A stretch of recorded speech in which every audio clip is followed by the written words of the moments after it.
Hi, in this video I'm going to discuss the second song from the album, entitled A World Without Limits, which is exactly where I found myself after I learned to control my dreams.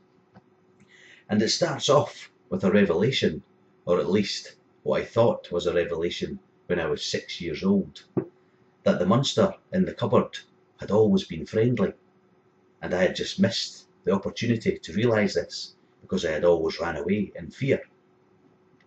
Of course, when I grew up, I realised that the monster was merely a manifestation of my emotions, and when I confronted him, he had changed from being a terrifying creature into being a friend, a 10-foot tall, brown hairy friend, and a bringer of gifts.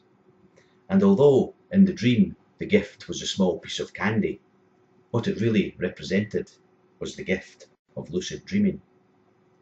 And I found myself in a world where, as the song says, the limitations are bound only by your imagination.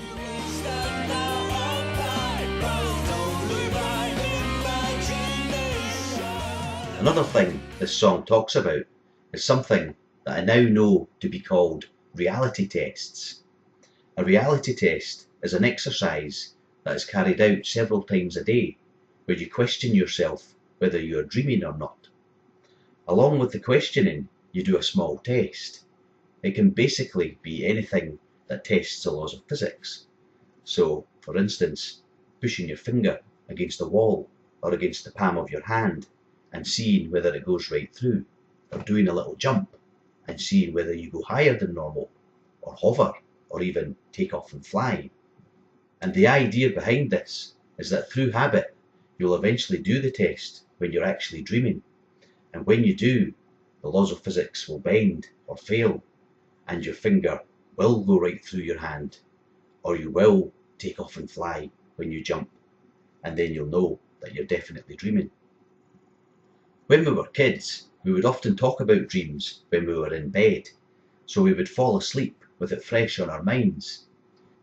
I would then find myself continuing the conversation inside a dream and realise I was actually dreaming. And even though we didn't practice reality tests back then, I still wanted to confirm it, because it can be so convincing and so real that you can't believe it. Even these days, I still do a reality test just to make sure, because you don't want to be jumping out of a window and trying to fly unless you're 100% sure that you're definitely asleep and dreaming. So as a kid, I'd often find myself in a lucid dream, and I'd want to confirm it, but we didn't know about simple reality tests, so I would go downstairs and go into the living room where my mum was. And my mum was someone who would never swear. She would never say bad words, so I'd wait until she did, and then I would know that I was dreaming. I'd often wait 5 or 10 minutes, and then she would say something like, "I'll go and get your dad's tea on, the old will be home soon."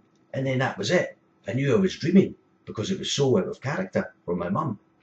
I'd then go outside into the dream, but I would often waste an awful lot of time waiting for this reality test to play out.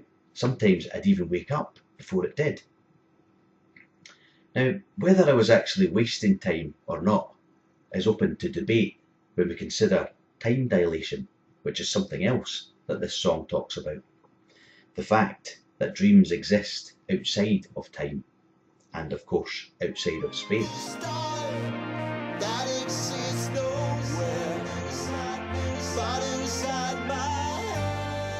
And it's something I realised when I was growing up, when I'd have a dream that seemed to last for hours, to then wake up and realise only minutes had passed. And it's also something I'd like to have covered in greater detail on this album, along with other dream phenomenon like sleep paralysis, where you wake up, you open your eyes, only to realise that your body is still asleep. You're effectively paralysed, and your mind is still partly asleep, so dream images can superimpose themselves on the room in the real world.